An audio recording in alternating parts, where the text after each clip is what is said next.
Welcome to Alert Tales, where we dive deep into the most gripping stories of real-life experiences. If you love tales that evoke emotion, spark conversation, and connect us all, you're in the right place. Don't forget to hit that subscribe button and join our community for more captivating stories that will keep you on the edge of your seat. Okay, I don't even know where to start with this.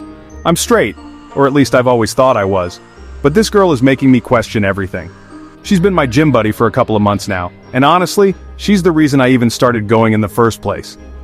She's been lifting for like 5 years, and her body? Insane. Like gym wear should be illegal on her. Her back is shredded, her legs are massive, in the best way. Her waist is tiny with just the right hint of abs, and don't even get me started on her glutes. They're perfect. She makes me feel so weak, but it's in a way that turns me on. Like the other day we were doing barbell rows. I was struggling with 5 pounds on each side. Don't judge, I'm still new. When I finished my set, she smiled and said, "Good job, girl," then casually threw 45s on each side and banged out 8 perfect reps. I stood there like an idiot, just watching her, feeling a mix of awe, jealousy, and something else I can't even describe. She's got this fitness Instagram account too, where she posts her workouts and progress pics. I know it's weird, but a couple of days ago I was scrolling through it and ended up masturbating to her pictures. I've never done anything like that in my life, and it was the hardest orgasm I've ever had. I felt so embarrassed afterward, but it's only made this whole thing worse because now I can't stop thinking about her. It's like I'm becoming obsessed.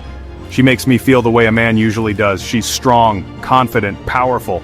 It's messing me up because I've never looked at a girl like this before. I've been shaking while typing this because I never thought I'd feel this way about another woman, but it's getting to the point where I can't stop thinking about her. I'm seriously considering texting her right now and just telling her. I don't even know what I'm hoping to get out of this post, but I just needed to get it out somewhere. Basically the title.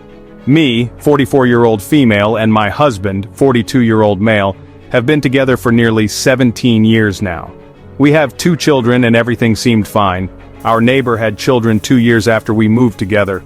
I didn't think anything about this at first, but once the child got older I started noticing how similar he looked to my husband. I have seen childhood pictures of my husband and they look identical. I asked my husband about it, but he just brushed it off. I knew there was something more to it. I knew the only way to be sure is to do a DNA test with both of them. On my husband's birthday I gifted him an ancestry test, and told him it would be fun, when in reality I wanted his DNA. Recently we had a sleepover with the neighbor's kid, and I secretly took a mouth swab from him. I sent both DNA tests to a lab, and now I'm waiting for the results. I could have been overreacting, so I'm making a post here before I go ahead and apologize to him. I'll try to make this short. When my boyfriend came home from work, I asked him if he could give me a quick back rub after he finished getting ready for bed. He passive-aggressively said, "I should be the one asking you for one after pulling a double shift today." For context, I'm pregnant and he recently picked up a second job. I said I'd give him a back rub if he would just get my lower back and focus on my hips, to which he agreed. I turned to my side and he started complaining that I needed to lay on my stomach in order for it to work out. He knows I can't lay on my stomach because my breasts are too sore, so to me it sounded like he wanted to half-ass it and have an excuse to get out of doing it. I said, "You know what, it's fine. Since you don't want to do it, then don't touch me." He pulled me closer and snuggled up to me, grabbing my boob during the process.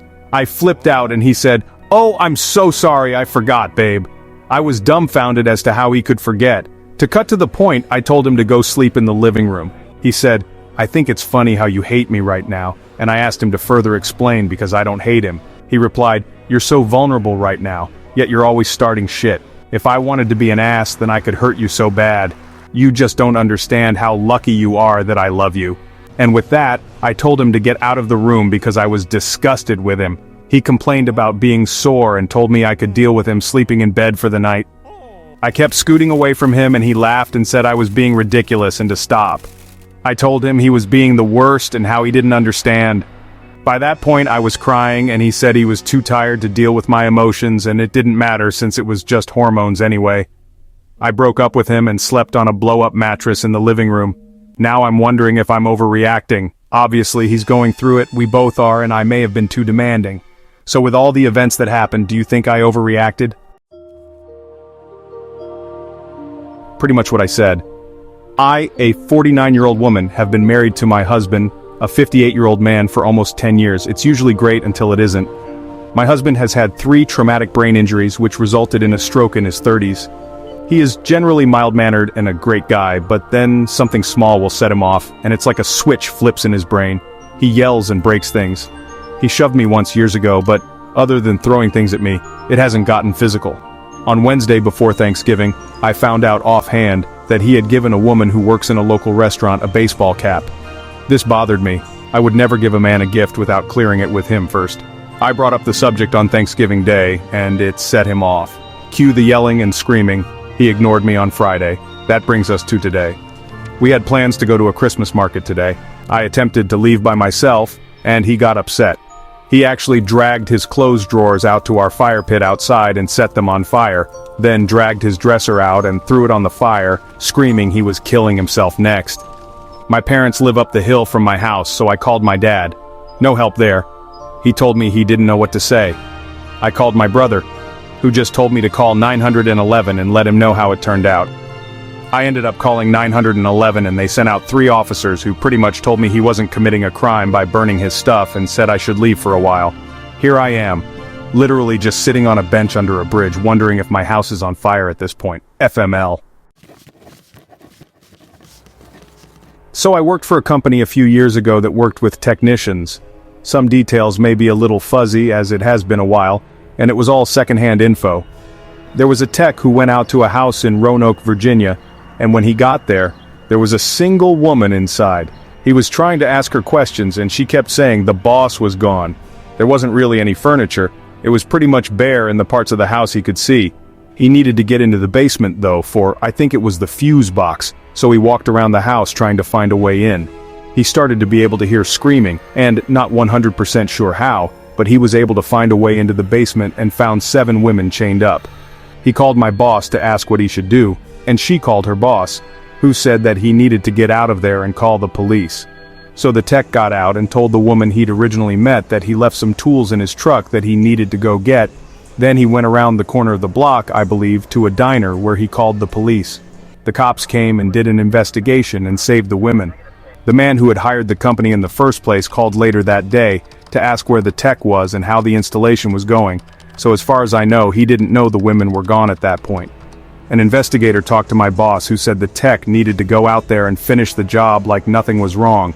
I don't know what happened after that, and occasionally I scour the internet for any info, but I haven't found anything. I hope the women are at least safe now. Edit.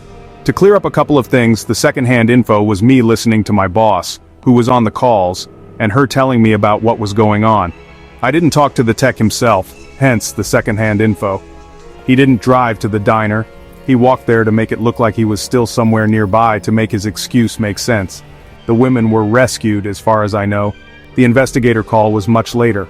Also, obviously, it wasn't on the news, that's why I haven't been able to find anything about it. It's been at least 6 years and I'm still half asleep, so excuse me if the details aren't crystal clear.